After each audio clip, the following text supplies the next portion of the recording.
People of Earth, give hope.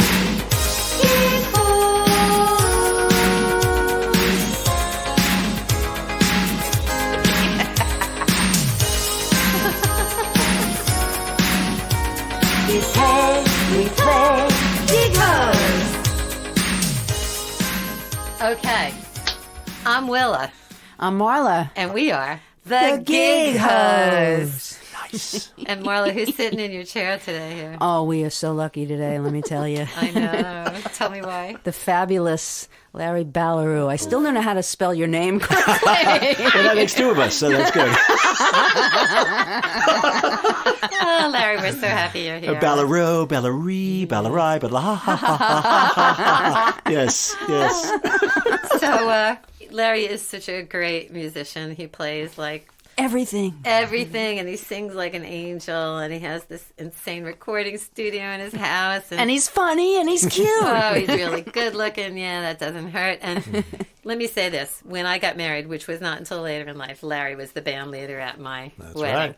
That's the level Larry's at. So Larry was the head of the music department at Syosset High School for many years. And while he was there, every musical combo, whether it was a little trio or the whole band, whatever ensemble it was, every year they would win every award for every contest they were in at the state level, at the county level. I still run into people, and I mention Larry's name, and they were students that has, oh, you know Mr. Ballereau, you know, like that. Well, I just want to say Larry is just the kind of guy that offered to teach me a software, and it changed my life. And he just like said, oh, yeah, come on, I'll show you. It's really cool. Are you blushing yet, Larry? I mean, No, that's great. you Yeah. know, Yeah, there's it nobody is like great. you.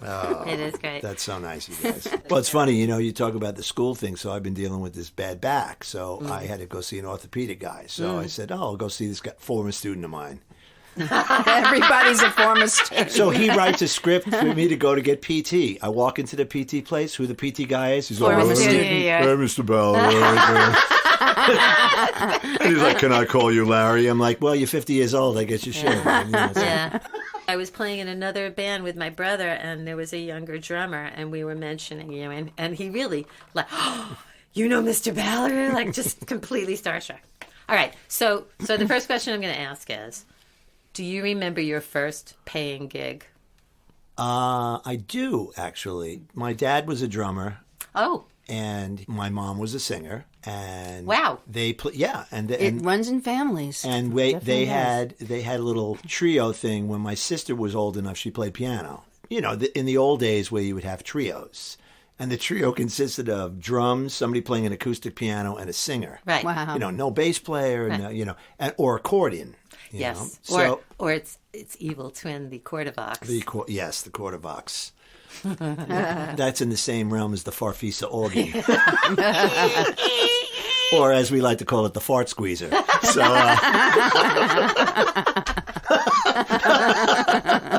So anyway, they played trios, and growing up, like trying to be a horn player, I remember they used to say, we get these horn players and they don't know how to play in the singer's key, so... But my dad was a drummer, but he wasn't really a trained musician. But he would they had somebody get my mother's keys, and he would, because he was an engineer, so mathematically he would take a lead sheet, and he had a slide scale. So if it was a C and it was going to be up, down a minor third, he would just take this, if it's a C, go minor third, that's the note, and write the note. And he wrote all these charts. Wow. That's amazing. So they could get a piano player to play in her keys, because at the time these right. guys couldn't play in different keys. Right. They knew the guy keys. Right. The standard, I'm using right. air quotes, the standard. So anyway, Right. I was 13. My sister was 3 years older than me at 16. So then my sister started playing piano with them. And then it was a neighbor's wedding that they were playing. And they said, you should come and play. The trio. The trio. So I came, and I was allowed to, I got a big fat velvet bow tie and Cummerbund. a pink ruffled shirt. Oh, ooh, And I was okay. able to stay for about 45 minutes. Wow. I think they threw me like $20. What instrument did you play? I played for your sax. first gig? Sax. Yeah, I played sax and Did you play it on a mic or not on a mic? on a mic. On a mic. And then I think I sang like Did the two- mic go two through like songs. a guitar amp or something? They had like, those Sam Ash columns or Oh, like with yeah. a Shure Vocal Yeah. Master, Wow. one of those deals. I remember those. Yeah. Yeah, so that was it. And then, And when you did it, how did it make you feel? well, seeing my sister starting to play with them and they would rehearse and go over stuff, I was like, oh, I should get into this. I was playing clarinet first, and then I went to saxophone. Right. So were you in high school? So at this was point? 13. So I was Junior high? I guess 8th grade because I remember having to leave my 8th grade dance of graduation from parochial school to go do a club date. Wow. Yeah, which was pretty silly and sad at the same time. Well, Yes, were you working happy to leave the underage. dance, or I guess I just didn't even know any better. I mean, Right. I just thought, oh, isn't this great? that so you had a that's- gig? Yeah. And then my dad would take me sometimes on some of the dates that he would do, and I would play with different people. So I would sit there and I would get up and play some tunes, and, Right. and then So your dad broke you in. Yeah, I and mean, then- you're lucky because like her brother Right. broke her in Well, kind of too. Yeah, and the interesting Unlike thing you, is, tough Marla, who did it all on her well, own. they used to record, they used to record these gigs. So, and On then what? they had an old Sony Reel to reel. cassette player. Oh, Oh, cassette. It was a Sony, like this big. And they Wow. would record these gigs, and I would listen to these gigs and learn the tunes. Right, Kind of right. learn what they were doing. Right. You Was know. it all standards and jazz? Yeah, I mean, I think at the time it was all American Songbook. And Right. then it was like the rock. And the Latin. Oh, you the know. The Latin. Latin. Remember the Latin? The Like, Latin. you had That's to play. even before my time. Cha-cha, merengue. Yeah. You can play like the Italian thing, like Tango, the paso mambo, dobles, yeah. the mambos. That's right. And then swing and Right. some ballads, and it was the current Broadway shows of the day. That's Right. that was the material. But then when pop music started becoming rock, Yeah. then it was the rock. The rock. The rock. And when did you start playing guitar? So in elementary school, I wanted to be in the folk group in my church. Wow. Yeah, it was so sad. Were they So- singing like Jesus songs? Oh yeah, like Kumbaya, and someone's singing, Lord, yeah, Kumbaya. Hey, wait for it. Someone's crying, Lord. All right, yeah. Did you do Michael Rowe the Boat Ashore? Yeah, oh yeah, I mean, Who were like some of your first idols, like in folk music, other than I didn't know anybody in folk music. You really I just- just was learning these church tunes and learning Right. how to play a few chord changes. Right. And then I was like, oh man, I want to learn how to play the Doobie Brothers, And Yeah. Then you woke up. And then, so, right. So Here then we I go. was like, I can actually play this chord and go do it, and be able to do this. So, Did you- So I took some lessons. Where'd you get the guitar? My dad bought me. One day he came home from work and it was a red Hagstrom Ooh. that some guy at his office had. Wow. And it was like, covered in naugahyde on the back. And it had the switches and the buttons. Still have it? No, but that was my you my wish you first did. electric guitar. Yeah.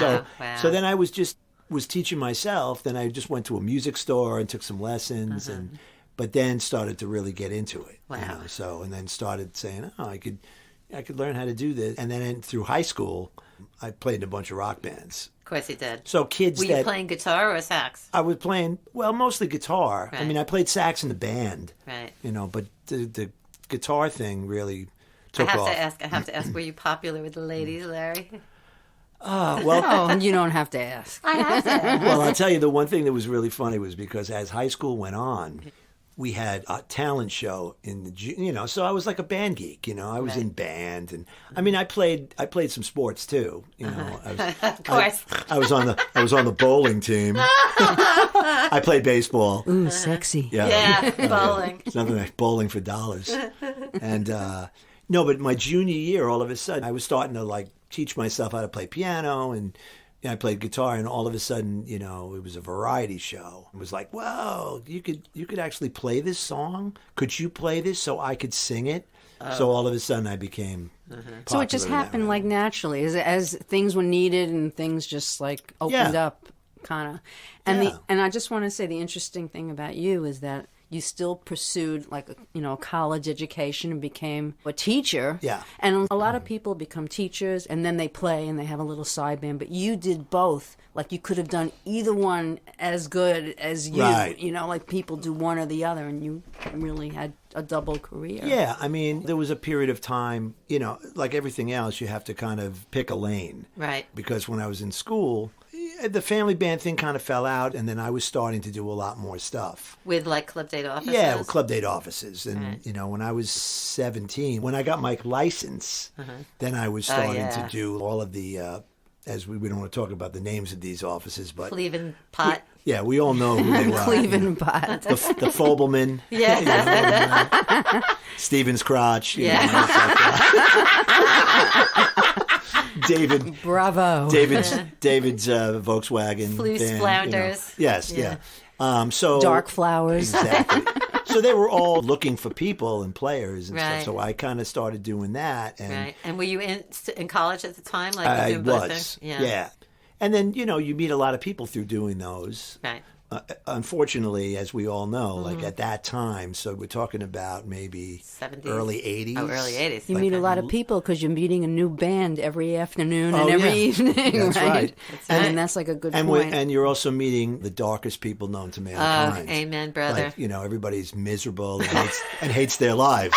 So, the jazz guy. The jazz guy. Yeah. We're The back to jazz guy. my idea is to quote every jazz great, dead or alive, on this tune of "I Will Survive." I know. So the more notes that I could possibly play over this, blues Yeah, I hear you. of like, All right, so Yeah. give me one of your funny stories. Oh man! Well, it was funny. I was relating this story to Marla, which was really funny. Okay, good. You're So gonna love it. Okay. there was a illustrious place in New York City. Yeah, I you probably- can mention venues. Oh, yeah? we have no. We problem. don't care. We have Okay. no problem quoting. Have it on the green. Oh yeah. Okay. I've said many horrible things about it. Yeah. So if Tapping you on the spleen. yeah, tap it in my spleen. Yeah. Yes. So this was classic. So if you remember that place, you had to pull a car around to the back. There was a fence. So when you came around the side, there was You a mean you're talking about going in across the patio? No, this was before you got to the parking lot. There No, was a there was little a fence. entrance. Oh, right. A fence, and Yeah. that was Where the trucks went. The trucks, and that was the kitchen. Right. Oh yes. So I'm unloading stuff, and I put all this stuff on my cart. Yes. And I'm pulling it through, and of course, it's typical cacophony of nonsense going on In the kitchen. in the kitchen. Yes.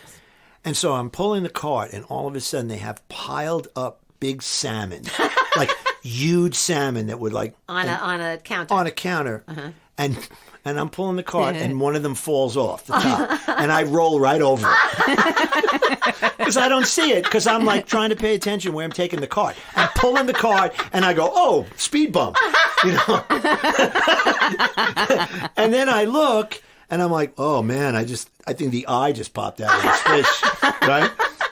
Oh shit! And I said, "Shit, I feel bad." It's like 6 foot long. or oh, it's something. like one of those massive fish. Yeah, right. And then what the guy do after? So then I pull over the fish, and I look, and then the guy's looking at me, and he's like, don't worry about it. He picks it right up and puts it right back in the pile. Oh my God! So somebody had some sandy trucks, Wow. yeah, sandy wheel fish. I'll never eat Unbelievable. again. Oh my god! Oh God. Well, you guys know. I mean, some Yeah, of the we stuff do we know. saw in these kitchens. God, why would anybody ever eat in one of these places? I don't They know. don't see that part.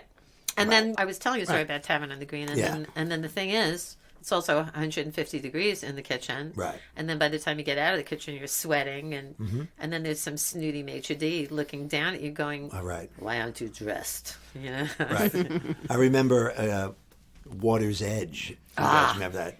Why don't you Summer shit. explain how you get into Water's Edge? Yeah, so Water's Edge Take was a boat. You go all the way to Long Island City, and then when you get there, you have to go up an outside fire escape. That's right. That overlooks the water. So in the right. wintertime, It's icy. it's brutal. Yeah. But the best thing And was windy. you'd have a winter coat on and gloves and a hat and schlepping gear up the stairs, and you get to the top, Yes. and the owner would say, put your tie on. Yeah, I'm right. like, seriously? But the better part was leaving, because when you went out, Right. everybody in the kitchen were washing the floor. Right. So they'd have the hose. They'd be washing the floor. Except they'd open the door, and now they're washing the steps. And it's Icing over. So now it's like water, ice, and whoa! And then you go down the steps, and you're I know. slipping and falling. You could fall into the water. Yeah. even, you And know. and lose your gear into the Right. water. Yeah. But we've discussed this too. But I don't think I ever lost a piece of gear into the water. Did you? No. You? No. Aren't we amazing? Now, I know my mom played this, she wasn't a great bass player, but she played Even your mom. She Wow. played a little bit of bass, and she had one of those Ampeg baby basses. Oh yeah. And my father ran over it.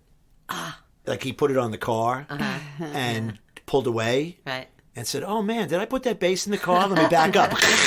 And then right over the neck. Oh no. And You know. was that the end of it? Actually, ironically, they had it in the house for a million years.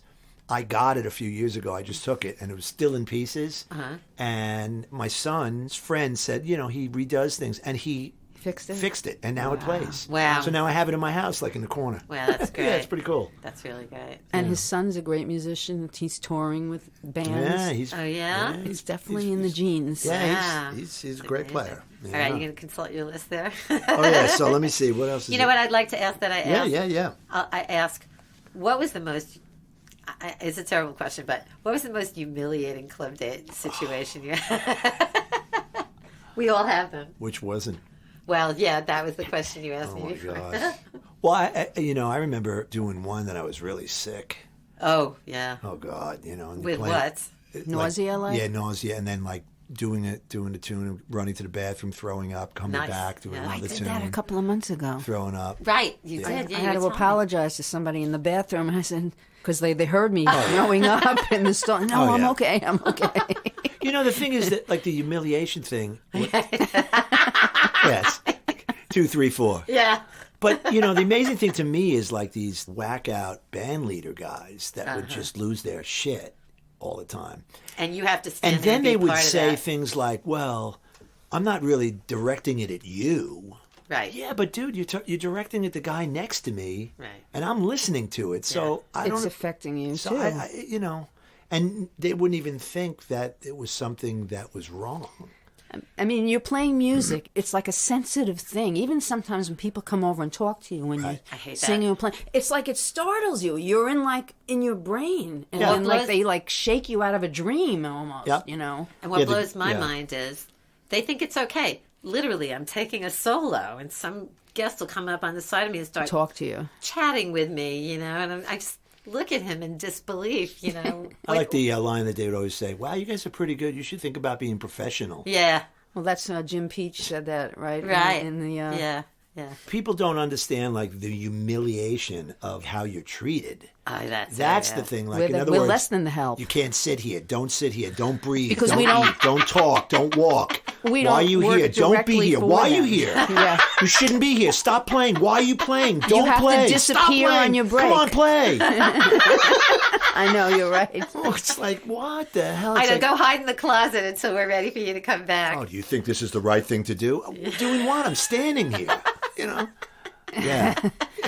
Yeah, Could no you one will like understand possibly disappear? Yeah. Just disappear. Yeah, Yeah. go stand in the parking lot. Yeah, right. Yeah. Right. Well, I was doing Your it. cases. This is Put them in your car. This Yeah, is a right. classic. So, I think one on New Year's Eve I did at Very Fancy House. It was Pill Flanahue. Yes, exactly. Donahue and Darlou Flamis. Yes, exactly. Exactly. That sounds about right. And she immediately told us that they had jackets on the back of each chair because the people at New Year's, she was going to have fireworks. So they were going to go outside of the tent. So How cold was it? it was very cold. Okay. And So they the were in a jackets tent. were to keep you warm, not to make you look So presentable. as we are setting up for the guests, Right. as for we the are guests. setting up, we were told by her, if I see a musician wearing one of these jackets, there's going to be a problem. Right. Nice. I'm like, well, I don't want you jacket, so it's all good. So now myself and the piano player are going to play the cocktail hour. And she said, but it's really being great because we're going to do it in the house and it's a surprise. So I want you guys to wait outside Right. till I tell you to come in. In your the cold. tuxedo. So now In we're the both cold out. with So your piano jacket. player's there, and I have my horn, waiting outside. All of a sudden, the garage door closes. And I'm like, oh, man, we're really outside right now. Oh, wow. And then 10 minutes later, she opens up the door and she says, why are you out here? Come in here and play. Wow. I said, Oh, well, we my couldn't get in because you God. locked us out. Wow. I don't want to hear that. I was going to say, she didn't want to hear that. And, of course, at the end of the whole thing, she was polluted and it was like a whole crazy Brother. thing. I worked for Alicia Keys' grandmother, and she was very nice. Oh, that's nice. Yeah, and she sang If I Ain't Got You, and I said, oh, shit, I'm going to have to, accompany her. Alicia Keys did? Yeah. Wow. But I didn't have to. She sang it a cappella. Oh, okay. good. I mean, she could have played it on her own. We know. She could have, but she just kind of... Okay. And no one was the wiser that she was going to be there, so wow. we wouldn't get all upset or That excited really- or... Yeah, wow. You know. That's cool. Oh, that's cool. Yeah, it was What wonderful. about She was very nice. Sten Plains? You got any good stories from Sten Plains? Oh, the gangsters? Listen to me. Yeah, right. Oh, God. The thing that I remember about those days was nobody ever really wanted to pay. Like, Right. did you get that impression? Like, you could, because you had to collect the money for the job. Oh, you mean the Clients. client? Yeah. And they always wanted to get over on you for some reason. It's like, Right. get the money before you start. And So I always said, get the money before the soup. Right. And people, and you'd say, I'd like to just collect the money. I'll give it to you later. Well, Right. I'd really like to get it now. Well, I'll give it to you later. And then you'd go later, and then they would play games. Right. Always. Oh, I'll mail you a check. Well, no, you're supposed to have the check now. Well, I don't have the check. Right. Yeah, And, nice. and then I'd go in and say, well, they didn't have the check. And he's like, well, why did you play? And this is before cell phones. Right. So they tell you, you have to call us to say they're not going to pay. And then you need to stop the band and leave. Right. Really? Did you ever do that? I know some people that did do I that. never did that. One time, I remember that this was classic, one of those stories, Oh, goody. that we were playing out in a house in the Hamptons. Of course. And we set up, and it was one of these wealthy things, and we play and I tried to get paid. And they said, well, we don't have the money. And I said, well, In the I Hamptons. have to get paid. And Right. they said, I said, well, I'm going to have to call my office. And they said, you can't use the phone. Gotcha. So I was like, gee, didn't that work out well for you? Yeah. So I'm thinking, oh, man, this is going to be horrible. Right? Yeah. So Now, what point of the party was this? this was midway. Okay. So I said, all right, I just got to get out of this place, right? So we finish playing, and they come on and say, we'd like you guys to do overtime. I said, can't do it. Right. And they said, why not? And I said, well, because you didn't give me the check for the main, and I can't not get paid for the overtime as well. Right. And she's like, well, you're saying that we're not going to pay? I said, no, what I'm saying is you didn't do what you were supposed to do, Right. and that is have a check for me. Right. So I said, I can't take the chance. Right. And then they said, fine. Fine. What? So They gave you a so check. now you have to get this picture in your mind. Okay. We're outside in a tent, and there's a little stage area. Right. The back of the house is all glass. Oh. Okay. All the people leave the tent, go inside, and I could see all of the faces in the glass, and then they turned the sprinkler system on and soaked us. Oh my God. And your equipment. And they were all laughing. Oh my God. So all of a sudden I hear, Holy shit. yeah. Wow. Yeah. And did they ever pay you? Well, Yeah. let me say that I decided that I was going to get even in a different way. What did you do? So they also turned off all the lights. Right. So in the walking out, I had two 802 Bose speakers, right? Yes. And as I walked by the window, I just went like this, like that, my- and it went. And the people came out and they go, "You broke the window." I said, "I couldn't see; the lights were off." And I said, "I must have still had water in my eyes from the sprinklers." Wow. Oh my. So of course they God. called in the office and what happened on the cake? But they never gave you Holy- the check on top of all of Nope. that. Oh, And then my I don't think they paid God. anything at all. Wow. eventually. That was really good. Because you know those days, you'd go in the office and they'd say, "What happened on that gig? shit. You didn't get paid." You could basically shit on the floor, but if you got the money, Yeah, I know. That's wild. I didn't have that much problem getting paid, but there was a couple of things. But it sounds like it happened to you a lot. a lot, because they were always playing games. I remember doing a party at the Waldorf, Yeah. and it was the end of the ceremony. And I was playing the ceremony, and as the bride and groom went out and they were going to go up to the suite, I actually had my flute and I hid behind the bride's dress and I got into the elevator and I got out of the dress and I said, "You got the check?"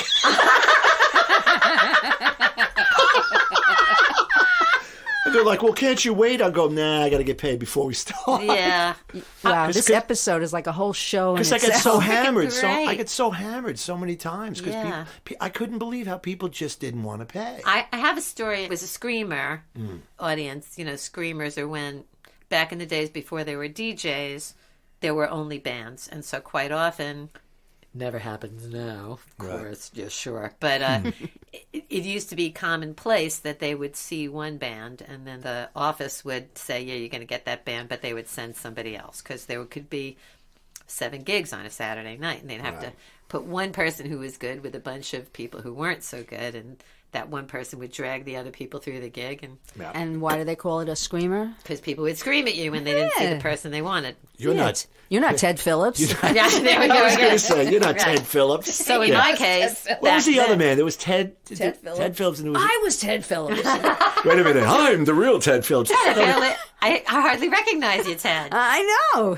Wasn't there another Ted Phillips? There was another name too. Probably there was, but I only remember Ted Phillips. Mike It's Stan. burned in Oh my brain. yeah, Mike Stan. That's Mike good, Stan. yeah. Mike Stan. Anyway, Pepperoni. it was like a it was Fieldy like, Grave. it was a Phil McCrevis. yeah. Hal, is Hal there? How'd you like a kick? Yeah, Ophelia Crack. Yeah, I know. Hal halitosis. Peppy Roney. Pepperoni. Oh, we could go on. Anyway, it was some fancy place like Pierre or something, and it was worse for me because I was Marla too, because we were women, and they thought they were going to get my Larry Basson, and here was Willa Bass. So it's very obvious I was not led, and I worked really hard, and it was a really successful party, and the father, he was just busting my balls the whole, and so I started in right after the soup trying to get the check, and he said later, and then the gig ended, and he wouldn't pay me, not even I want money off the check, just I'm not paying because you weren't Larry. Yeah, he had it in his mind all along because it was a screamer. And a screamer, you would never wait to the end. I mean... Right, and that's what I learned. After that, I was just waiting for someone to try and do it to me again because I knew then I would have the wherewithal to pack up and leave in the middle of the Yeah, gig. we were doing a gig at Tappan Hill, Yeah. and it was in the middle of a thunderstorm, and Perfect. the lights, the power went out 3 times. Wow. So in the middle of a tune, it's just like drums, right? Because the band keeps going and out. sax. I know where this is going. They're going to blame you for not playing. So the Right? people complained, said the band kept taking breaks. I was like, serious? And every time I go back to that room, I tell that story. Because the modern club date bands and club date guys, they don't tolerate this kind of stuff. They have no idea what we've been through. Yeah. Yeah, No. we I know. definitely took a lot of crap, for sure. Yeah. You How know. about, what else you got on there? Oh. Well, I remember when I was first started out, Yeah. there was a place in Long Island, the Narragansett Inn. Oh, yes. I That remember place? the Narragansett. So everybody wanted to have their wedding in this room off to the edge because it had this spiral staircase. And the bride could come down the... Bride comes down. Yeah. Blah, blah. So, of course, we're doing the party. Mr. and Mrs., Joan Sufa beats, right? And... And it's like, things look swell, da, da, da, da. Like, Wait. What was that? things look swell, things look, everything's coming up roses. Right. 2 steps, boom, boom, boom, tick, tick, tick, tick, tick, my shoe, boom, down. Spent the entire party, bride sprained her ankle. Done. Yeah. Take her out in a stretcher, she came back in a wheelchair. Oh, wow. But there were a lot of those kind of occurrences. We did Well, yeah, I had the one where the bride, I'm not going to say his name, the bride threw the bouquet, it hit the chandelier, a piece of glass fell out of the chandelier, hit her on the head, she hit the floor unconscious. It was at the Crest Hollow, taking her out in a stretcher, and the band leader is chasing the stretcher down the hallway trying to get get paid? paid. Yeah, because the father was with the bride, Yeah. I don't know if you guys know this one, though. This is the best. So there was a party, and the bride's father went to pay the band. Okay. And he was paying the band in cash. Okay. And he had an envelope in his pocket. So when he went to pay the band, he reached into his pocket. And the envelope was gone. Now, was this, you were on this gig? So this was not my gig. This was a friend of mine's gig. Okay, because I've heard this story in so many iterations, but please continue. Yeah. So the envelope's not there. Envelope's not there. So now they freak out, and they know when the party goes. And so now they get the video back. So they're scrutinizing the video. Right. And as they look, the bride's father had taken his jacket off Right. and put it on his chair. And who? And there is footage of the groom's father The groom's father. walking by, Wow. taking the envelope out Wow. of the jacket. I said, that's going to be some nice family fun. Yeah. Oh, Thanksgiving. Can't wait. Hey, pass the drumstick. You know, it's like,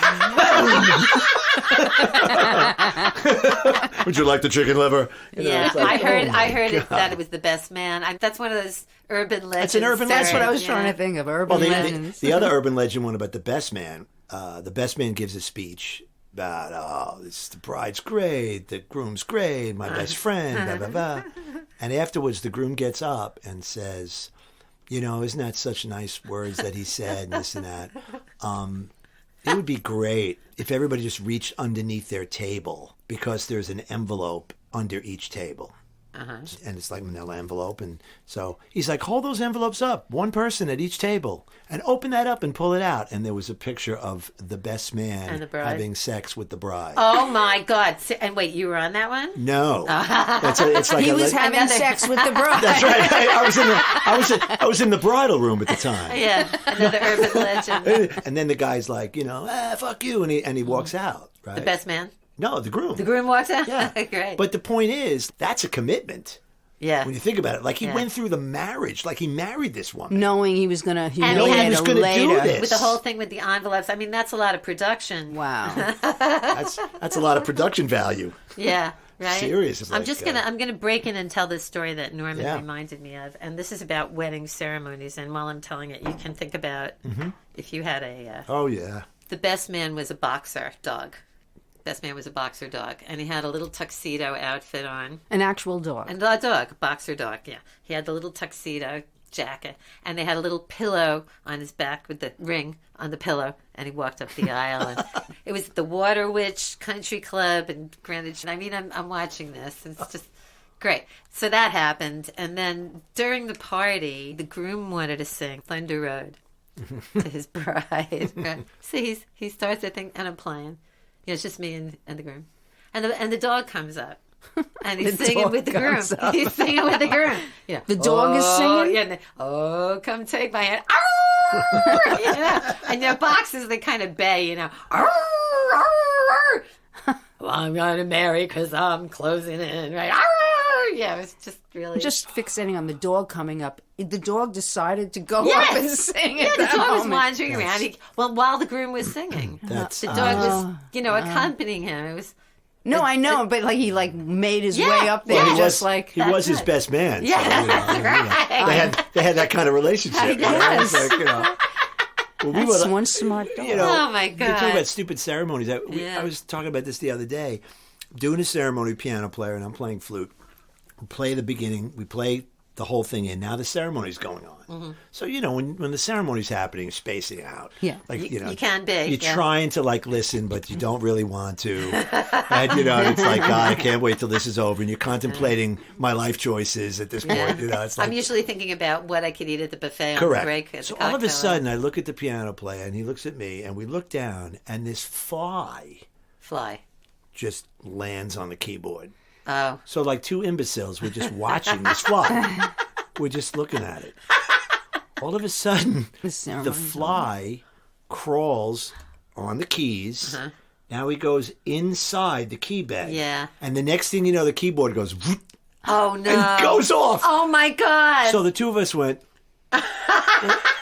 what just happened? Turn the never- keyboard off, on. Now it's the keyboard was shorted out. Oh, They'll God. never we believe it. couldn't Just from a fly? Yeah. Wow. Couldn't even finish the ceremony. We had to like go da da da da da da. Da, you know, we had to sing. Did you really? We had to sing. No, I was playing flute, so then he had a call to get finally another keyboard. And Holy crap. Oh yeah, it's classic. I mean, I was doing a gig at Venetian Shores. It's outdoor, the beach hut. It was one of the beach huts. Yeah. And it was one of those nights in August where some insect decided to come alive, so it was their time to swarm. And it was a swarm. And they were climbing all over my keyboard and inside my keyboard. And days later, I opened the keyboard case and I turned the keyboard upside down and all these They all dead fell out. insects. Yeah, right. Oh. Yeah, it was really gross, but it didn't short my keyboard out, though. Well, one of those spotted lantern flies was like in my gig at Pfizer this week and in my car. They're everywhere. I know. I was doing a rehearsal at the Union, Local 802, and there was one in the the room. building. In Yeah. the room. Yeah, it was crazy. we got knocked over by an umbrella at a ceremony. What? So we were doing, it was like Westchester, and we're doing this, and it's windy. Oh, yeah. And it's one of those like by the pool, Oh, outside, sure. but it's a hotel. So the pool is for the hotel guests. Right. So they're like doing the ceremony with no mic, and you just hear in the pool. Wait a minute. You mean people Kids playing. Yeah, like kids playing in the So pool. they're having the ceremony while there are kids. Right. Wow. And then they How had classy is that? these umbrellas that kept blowing. And all of a Right. sudden, one came out of the stand and blew right into us. Oh, great. And of course, we couldn't stop laughing, and then people were turning around. Shh! You guys are so inappropriate, because we were dying laughing because we fell off our chairs because we got hit with the umbrella. Yeah, You're lucky right. you didn't die because I actually know someone that happened to. They got hit by a flying umbrella and then they got kind of annoyed at the place. It's like, well, isn't that an act of God if the umbrella, like, Yeah. Yes, but as we're fond of saying, Marla, it's always our fault, right? our fault or someone's fault, I guess. Well, I don't know. usually, always the according to them, musicians. it's our fault. Our fault. Yeah. It's always the musician's fault. So, can you think of like the weirdest wedding you ever played? Well, I mean, there's so many. I know. But I remember there used to be a place in Brooklyn called Bruno's. Huh, I never played Yeah, it there. was How like about a- you, Marla? You know It was a No, I Brooklyn thought he place. was going to say the Colonial Mansion, Right. but Oh, we that's a played there. classic too. that? Yeah. So we show up, and the maitre d' comes out and says, "Look, be a little bit of a problem. The bride and groom broke up last night at the rehearsal dinner, but they paid in advance, and fuck them. We have to have the party, and we're not giving them the money back.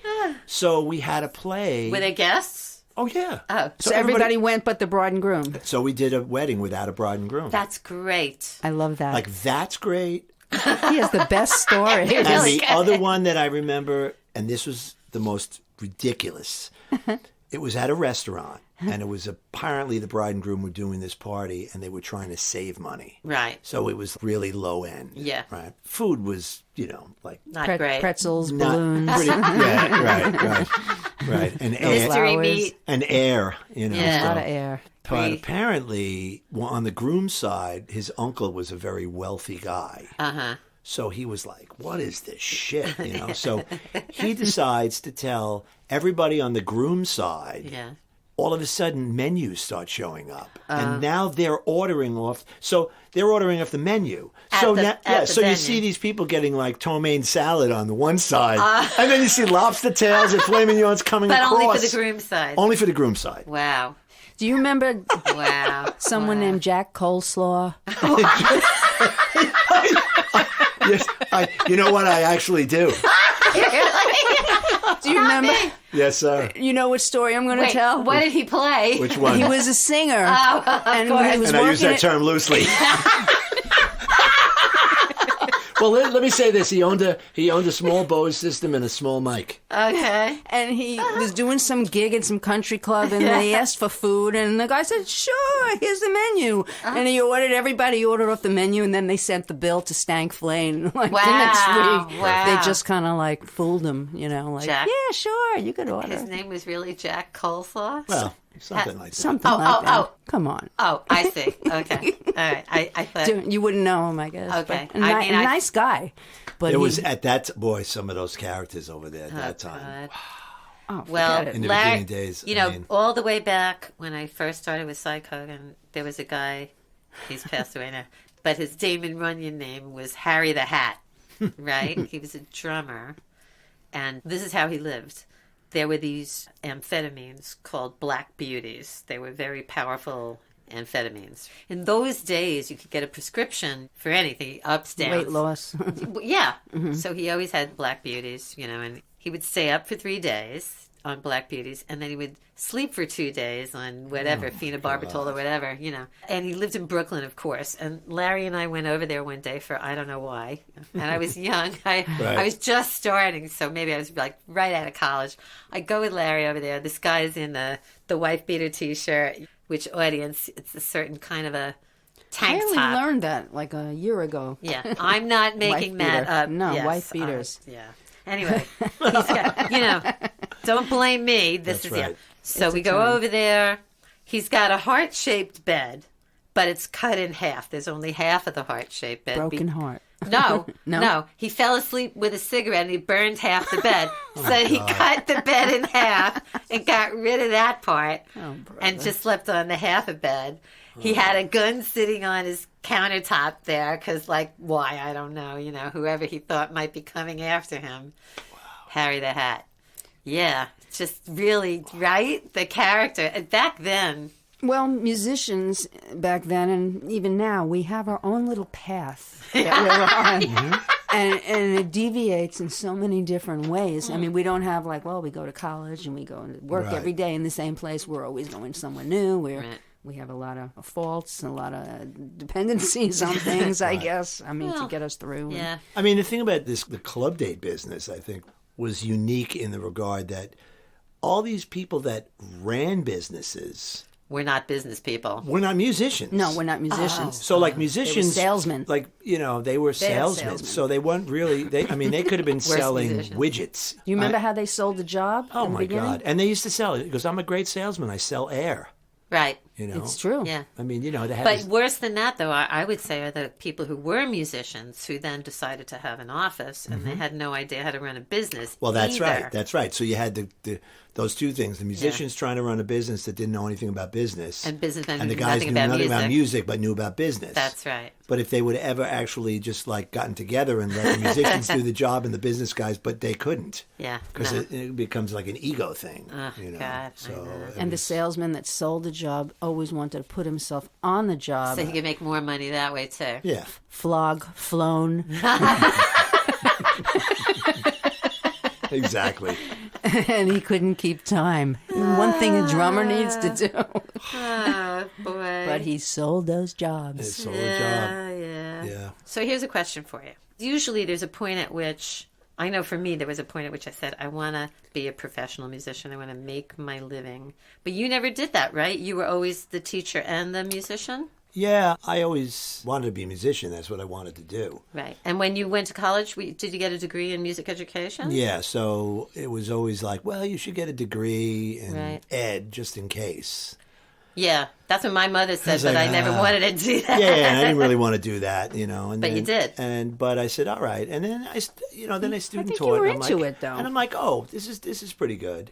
Right. And Do you realize how rare you are? yeah, I Because you could do, that's what I said before. He could Yeah. do either one 100% great, and you did both at the same time. yeah. And I just decided that I kind of like the teaching thing. But I will say this: that I just happened to be lucky because I got into a place that was very pro arts. And the level, Syosset. the kids were. Oh, you mean the place you taught? Yeah. Yeah. I mean, the kids were. They had a computer music program. Yeah, I mean, there. it was like, and they basically said, "What do you want to do?" Wow. And I was like, "Can you come up with these classes and curriculum and all kinds of stuff?" And so, I pretty much molded that job to what I wanted it to be, and it became. And how lucky the students that you had. I mean, Yeah, talk right. about some of the protege. Oh, the yeah. biggest one. Say it. Well, Uncut Gems. Say it. Yeah, Say it. Idina Menzel, Yeah. of course, Was and- your student? Yeah, and she was a student there, and Natalie Portman, of course. Was a Oh, student wow. Uh, What did she play? there. Nothing. She wasn't allowed to do anything because she was signed under contract in the 7th grade because she did The Professional Oh, with Gary God. Oldman. Oh, and I love Right. that So movie she so wasn't much. allowed to do anything. Really?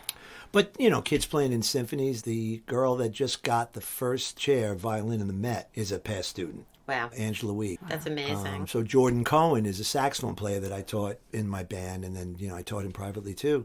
he's playing with the band Lawrence, and they're opening up for the Jonas Brothers. Wow. Yeah. Wow. And who's your son playing with? Well, he played with a bunch of different things. And now he's... And he plays guitar, right? Yeah, he plays bass and guitar. Yeah, so... That's fabulous. Now, good. so I just got to tell you, the question I always ask is, Yeah. So your first gig was, you were 13, right? Yeah.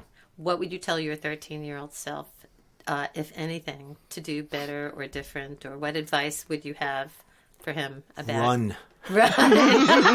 Watch out for falling salmon. Run the other way. But not really, right?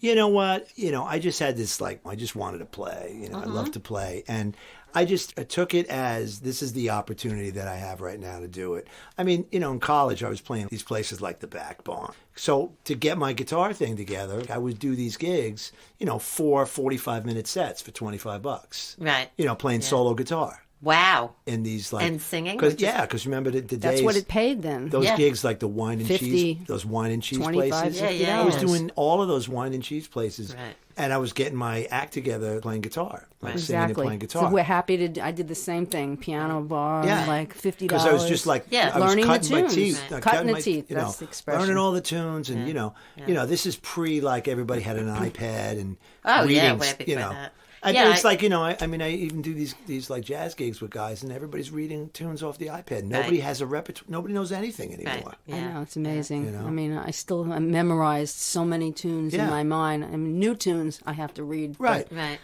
Yeah, but you have ridiculous. We all did yeah. that, Sure. I always say that there was like an art form to what we did. There still is. It's just that there are less of us that do It's it. just very different. Yeah. Very different. It's very Yeah. different. Now nobody even knows what key they do anything Oh, in. don't get me started. It's just Oh, about, I do it in the original key. Yeah. Well, what is the original key? and nobody knows. What, I have to look it up for you. Yeah. You Nobody- expect me to know. Right. Nobody even knows what keys are anymore. these That's people. true. I love when people say, well, what key do you sing in? Like, not What key even do you about a sing in? song. Oh. What key do you sing in? That's I think the great. best thing too is when people Good. come up and they say, "Yeah, I really want to sing with the band." Right. Oh, you want to come up and sing with the band? Yeah. What do you guys know? Right. Oh, what do you-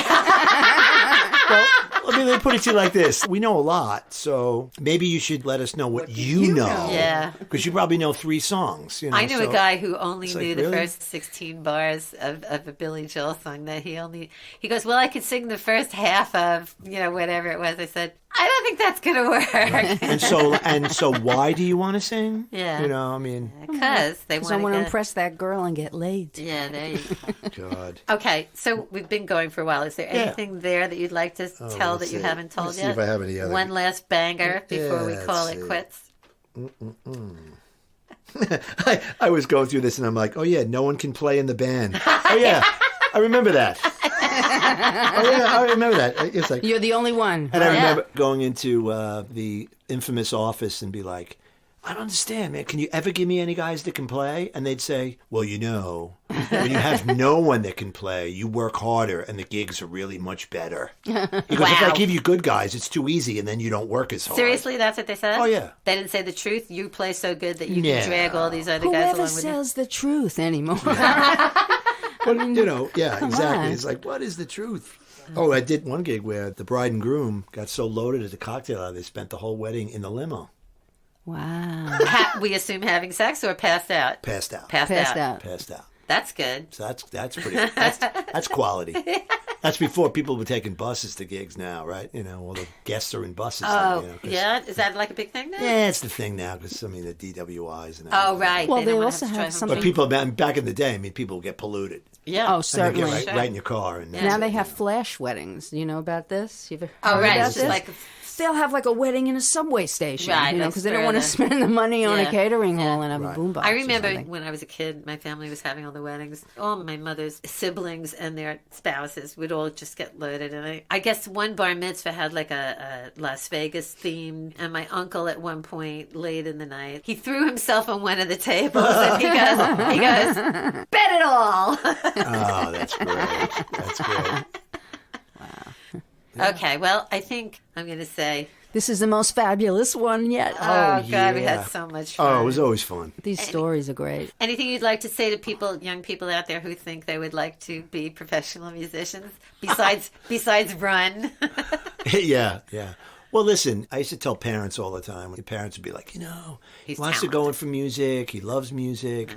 but what is he going to do? How's he going to make a living? Right. And I used to say the same thing. I said, look, you can't stop somebody from doing something they're passionate about. Right. So I used to tell them, find something you love, try to and see if you can make a living doing it. And then if you can't, then you have to renegotiate. Right. But if that's what you want to do, you have to try. Right. Well, because you do what you did, or so gotta many try. people have side jobs, That's right. teaching. It still incorporates Yeah. the music, so not everyone is going to be a star, obviously. Right. And you got to try, and then you might have to do a lot of different things. Right. But I always Right. say, if you want to be a musician, you have to be able to play.